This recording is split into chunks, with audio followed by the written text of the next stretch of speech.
Idara ya uhamiaji na forodha Marekani ICE ilimkamata Swinge Caban Lem, maarufu kama Kabi Lem, raia wa Italy mwenye umri wa miaka 25 mnamo Juni 6 katika uwanja wa ndege wa kimataifa Las Vegas, Nevada kwa makosa ya uhamiaji, ilisema idara hiyo katika taarifa kwa shirika la habari la AFP. Kwa mujibu wa taarifa hiyo, Lem aliwasili nchini Marekani tarehe 30 April na alikiuka masharti ya visa yake kwa kukaa zaidi ya muda ulioruhusiwa. Alikamatwa siku ya Ijumaa na aliachiliwa siku hiyo kabla ya kuondoka nchini Marekani baadaye.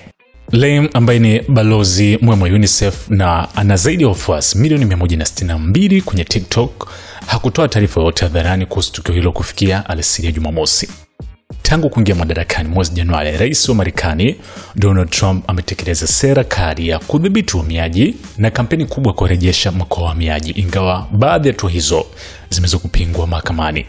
Kwa sasa Kabi Lem ndiye anayeshikilia nafasi za juu katika mitandao ya kijamii upande wa TikTok akiwa na wafuasi milioni 162.2 na umaarufu wake umetokana na video fupi zisizo na maneno zinazotania na kupuuza maelezo tata ya video nyingine ya mitandaoni. Wazo la aina hiyo ya maudhui ilimjia alipokuwa akizunguka maeneo ya makazi ya familia yao huko Chivasso karibu na Turin baada ya kupoteza makazi yake kama fundi garage mnamo March mwaka 2020.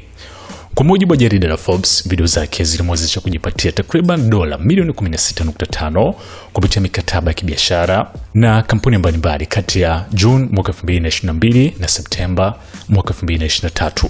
Hapa ni SNS Mini Gen Man.